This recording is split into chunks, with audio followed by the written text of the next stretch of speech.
time, we're hearing the 911 tapes of a woman who says she witnessed Tuesday night's in-custody death.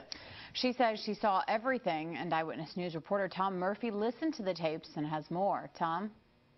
Caitlin, the Kern County Sheriff's Department turned the tapes over to us today. Our first chance to hear what witnesses were saying just moments after David Silva was restrained by several sheriff's deputies. He died shortly after that. Take a listen to the tape.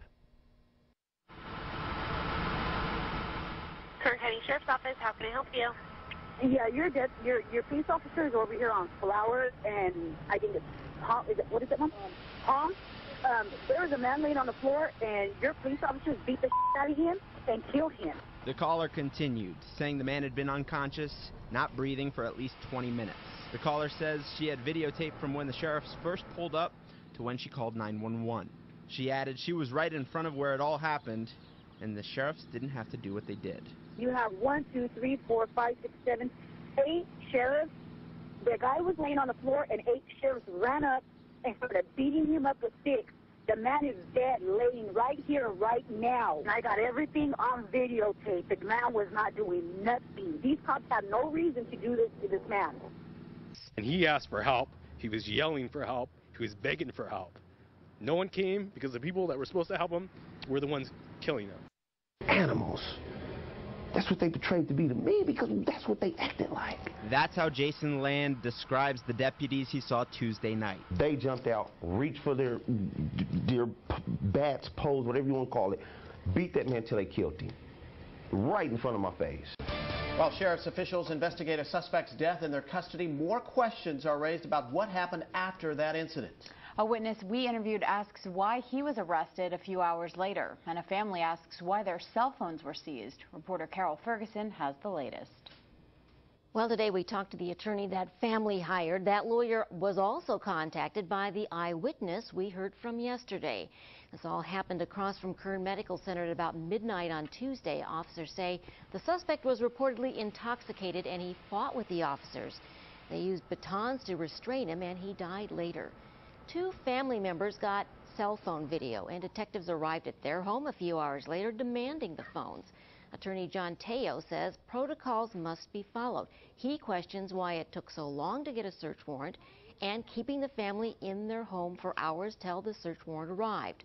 Melissa Cuellar says her family wants the video to be available, and that's what they told officers. We told them we weren't going to give them our phone. And they told us that it was evidence, and pretty much my house was a crime scene because we had the evidence. I think they felt that they could intimidate these people in giving them their phones without the search warrant. And now they're holding the phones, and there's no reason to. What are we supposed to do when we're witnessing a sheriff, police officer, whoever it may be that's, works with the law, committing a crime like this, man? Who do we call? He called Eyewitness News. Even before being interviewed, Jason said he was afraid of going on camera. After speaking up, he said he felt like he was being followed by deputies. He couldn't stop thinking about what he'd seen Tuesday night. So what are they going to do to me? They do the same to me. I ran. He said he ran to the nearest friend he could find, who drove him to the hospital. If I wouldn't have said nothing, I wouldn't be in cuffs. But since I said something, I'm in cuffs.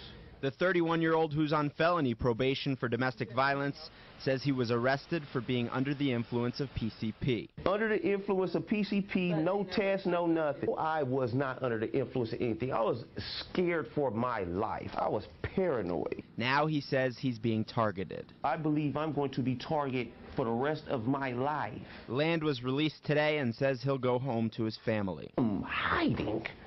That's what I'm going to do. I don't trust outside. When the people that's supposed to protect me for people that do that without badges, the badges will do it too. Good. Can't do it. He thinks there should be some consequences. They deserve this. They don't deserve death, because I'm not God. I don't believe anybody deserves to die. But to be taken away to where they won't be able to do that again to anybody, they got the wrong one and cut.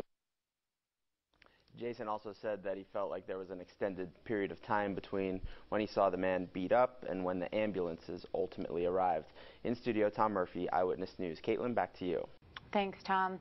And we have more now on the man who died in custody, David Silva. We heard from his father last night. Today, Eyewitness News reporter Courtney Bryant spoke to Silva's brother. Courtney? That's right. David Silva's brother, Christopher Silva, is in mourning, but that has not stopped him from speaking out. He says his brother was murdered at the hands of those who should have been fighting to save him. David Silva is survived by 4 children, ranging from ages 2 to 10. They haven't yet learned of their father's death, but when they do, Christopher Silva wants them to hear the right story. And I don't want them thinking or being told that my brother was just a bum on the street laying face down in the pool of his own blood. He was much more than that, and if anything, I want them to be able to know that their father meant a lot to a lot of people. Christopher Silva says the memory of his brother will encourage him and his family to fight for justice. And he asked for help. He was yelling for help. He was begging for help. No one came because the people that were supposed to help him were the ones killing him. As the coroner's office is conducting an autopsy, the family has not yet been allowed to view the body. Christopher Silva says all he wants is to say goodbye one last time. All I ask for is to see my brother's body. You know, I want to see what they did to my brother before anything is kind of hidden, you know, before anything is made up. I don't want anyone else to see. Just let me go in there and let me see my brother. The coroner's office says an autopsy has been conducted, but results have not yet been released. We will, of course, be sure to bring you the latest as this story continues to develop. Back to you.